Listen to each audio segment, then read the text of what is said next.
For those of you wondering about hypothetical stuff, here's another adventure for you. What would happen if a train went too fast? Across the globe, millions of people travel by train every day. For some, trains are just another way to get from A to B, while others are totally fascinated by this type of transport. But there probably isn't a single person who hasn't at least once wondered what would happen if a train sped up way too fast. Before you get the answers to this and other train-related questions, hit the subscribe button and turn on notifications to join us on the bright side. As you may know, trains are getting faster and faster these days. The Shanghai maglev train can reach a speed of a whopping 267 miles per hour. And it isn't even the newest or the most expensive one. For $8, the maglev train will take you from Shanghai's Pudong International Airport to the outskirts of the city, where you'll need to transfer to a metro line to get into the city itself.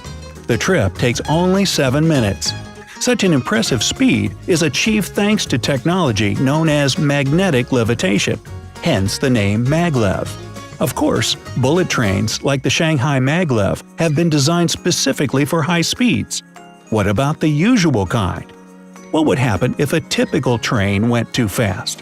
When a train speeds up on the rails, this can bring about some serious problems. First of all, your body can't handle fast acceleration. Believe it or not, a person can survive any constant speed, be it 30 miles per hour or 10 billion miles per hour. But if a train, a car, a plane, or any other type of transport accelerates too quickly, this can cause all the passengers to lose consciousness. Besides, if your train starts to go too fast, you'll experience low-frequency motions and vibrations. These movements are what gives you motion sickness. The thing is that when a train speeds up, it must use more force to push the air out of its way. For example, at 300 miles per hour, a train will need 27 times more power than when it travels at 100 miles per hour.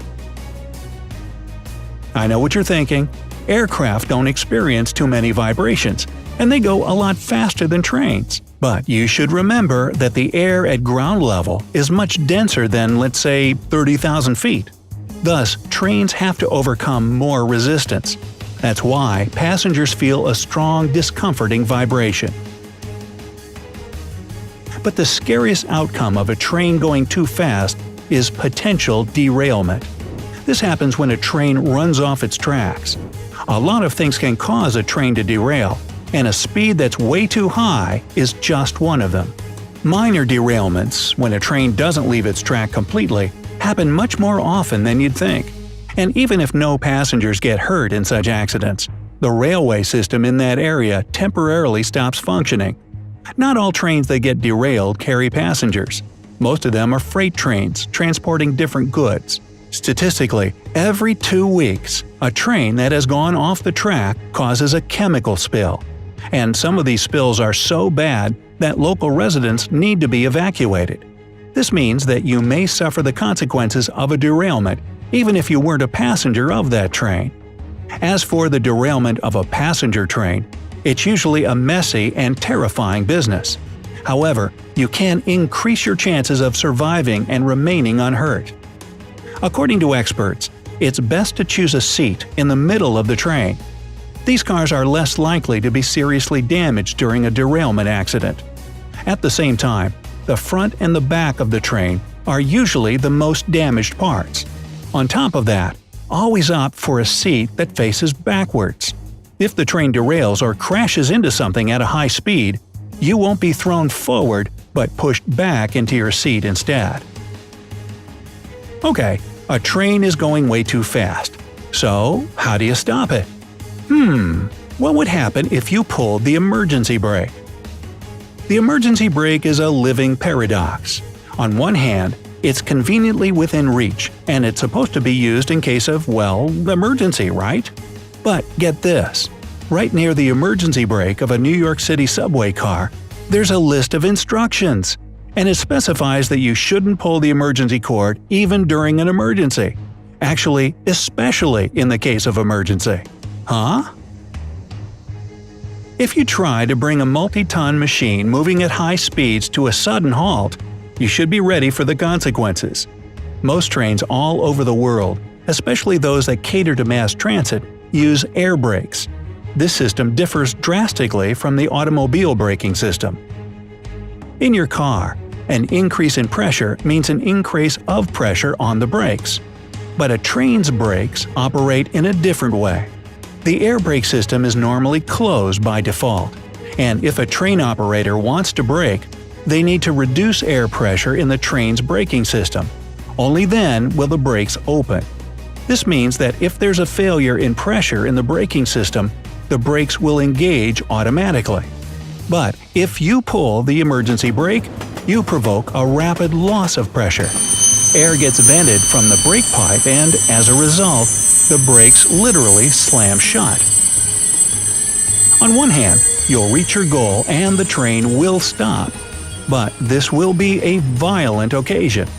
A lot of people will be knocked down and hurt. In the worst-case scenario, the train may even derail. A similar accident happened in 2017 in a New York subway. A train derailed after somebody pulled its emergency brake. Some trains are protected from this risk. For instance, in London, an underground train operator can choose to override the brake.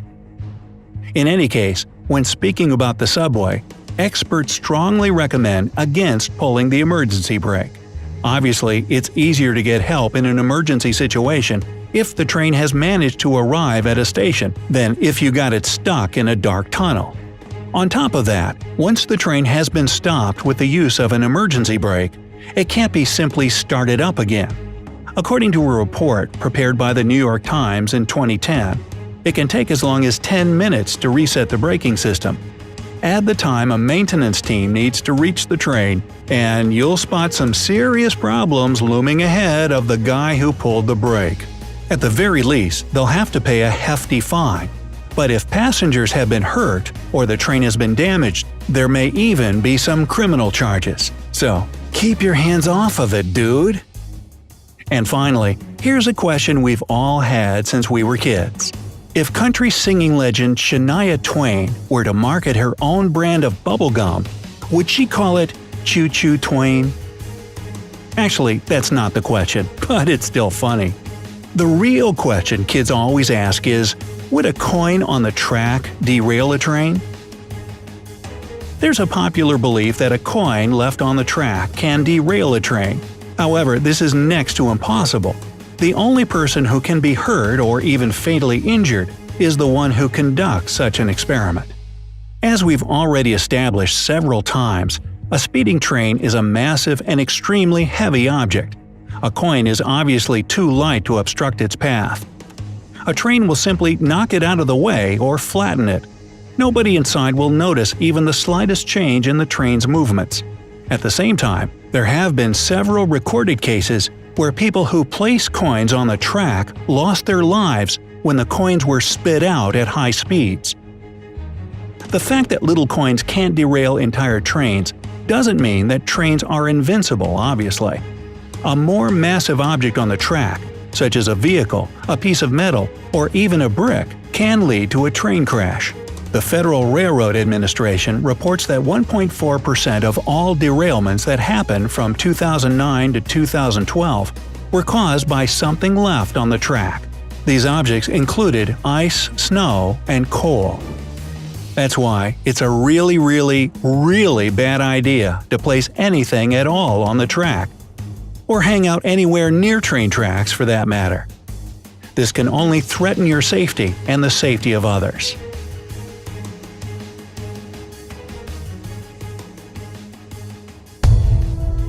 So, how did you like our training? Other than the jokes. Do you have any other questions about trains? Write them in the comment section below and let's discuss them all together. Remember